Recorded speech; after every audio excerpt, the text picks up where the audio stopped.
Hey, it's NPR's Book of the Day. I'm Andrew Limbong. For my money, the best way to read poetry is to read it out loud yourself.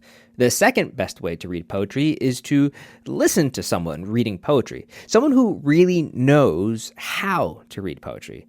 To you, that might sound simple, like, oh, just read the words on the page. But as a producer of audio, let me tell you, reading poetry is a skill. And Irish poet Pádraig Ó Tuama has it. He put together an anthology of poems titled 44 Poems on Being with Each Other, and he spoke with NPR's Mary Louise Kelly about what he's looking for in a poem. And yes, he does some great reading too. That's ahead. This message comes from Schwab. At Schwab, how you invest is your choice, not theirs. That's why when it comes to managing your wealth, Schwab gives you more choices. You can invest and trade on your own. Plus, get advice and more comprehensive wealth solutions to help meet your unique needs. With award-winning service, low costs, and transparent advice, you can manage your wealth your way at Schwab. Visit schwab.com to learn more. The Irish word file, spelled F-I-L-E, means both poet and seer. Well, for Irish poet Pádraig Ó Tuama, seeing the world through poetry is a calling, whether that's his own poetry or someone else's. Several times a week, Ó Tuama walks listeners through poems on his podcast, Poetry Unbound. Now he is out with a new anthology focused on the pain and the pleasure of human connection. It's called 44 Poems on Being with Each Other. Pádraig, welcome.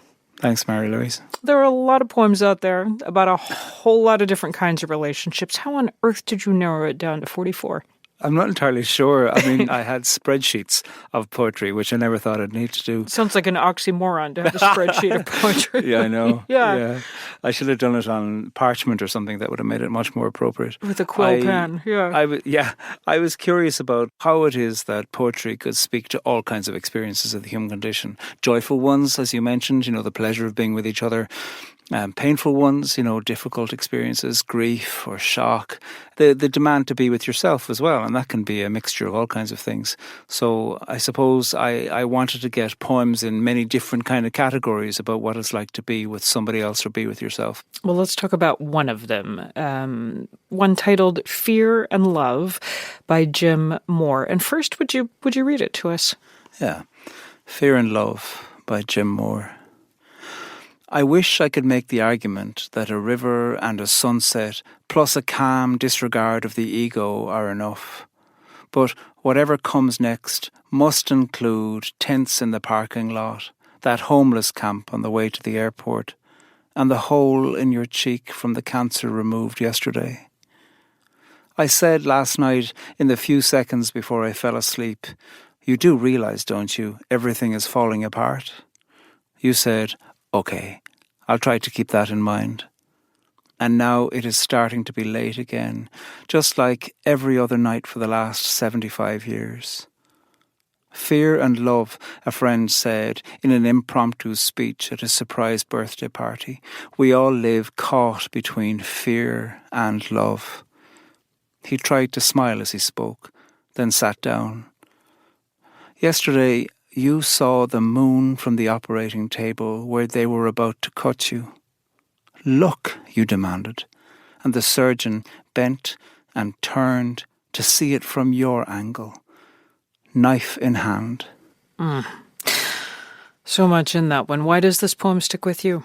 Oh, I love it. I mean, there's all kinds of reasons on every line that I love it, but it's that final part. Look, you demanded.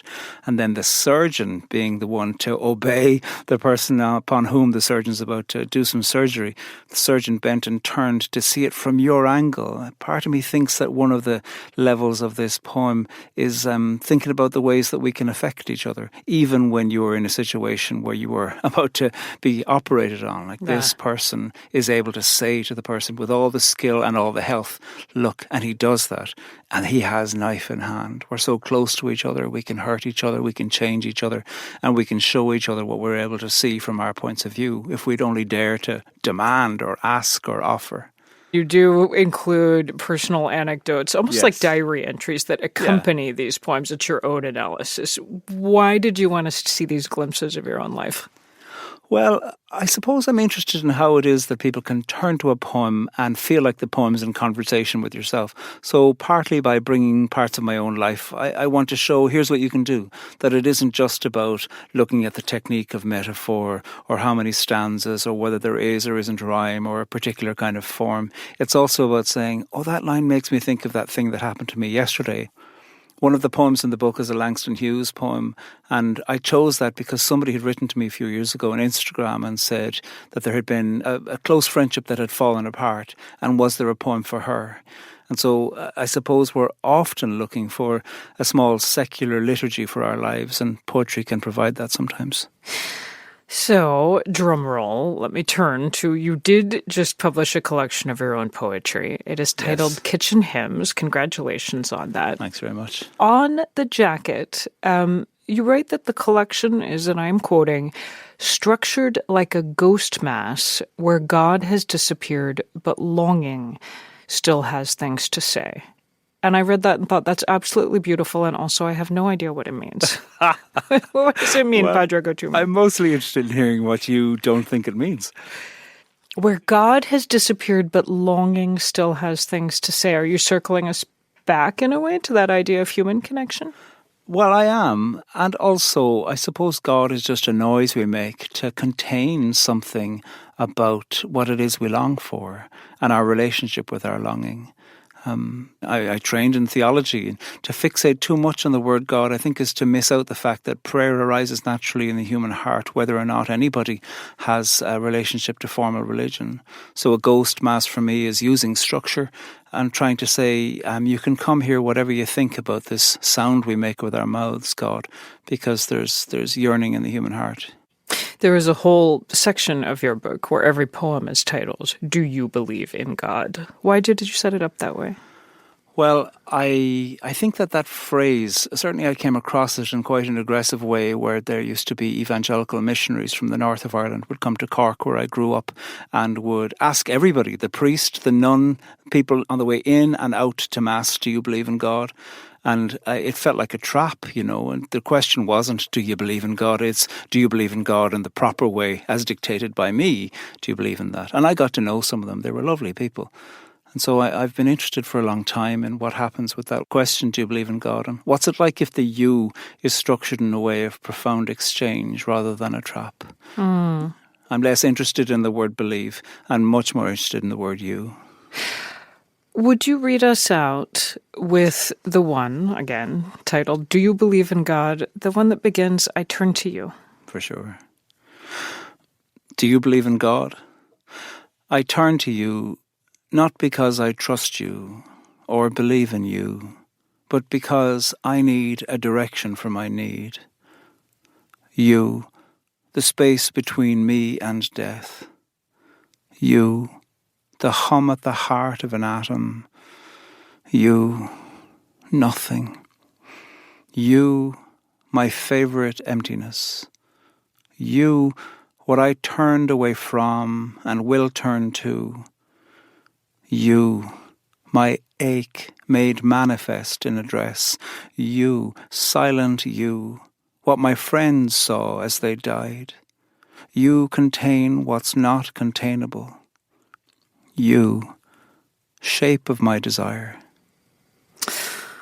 That is Pádraig Ó Tuama reading to us from his collection, Kitchen Hymns. He is also editor of the new anthology, 44 Poems on Being with Each Other. Pádraig Ó Tuama, thank you for a moment of beauty in a chaotic moment. Thank you very much.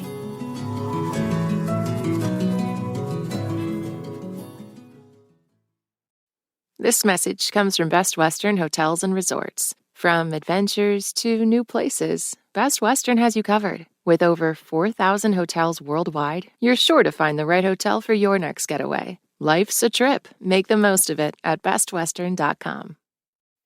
This message comes from Homes.com. You don't just live in your home, you live in your neighborhood as well. So when you're shopping for a home, you want to know as much about the area around it as possible. Luckily, Homes.com has got you covered. Each listing features a comprehensive neighborhood guide from local experts. Everything you'd ever want to know about a neighborhood, including the number of homes for sale, local amenities, and even things like median lot size and a noise score. Homes.com. We've done your homework.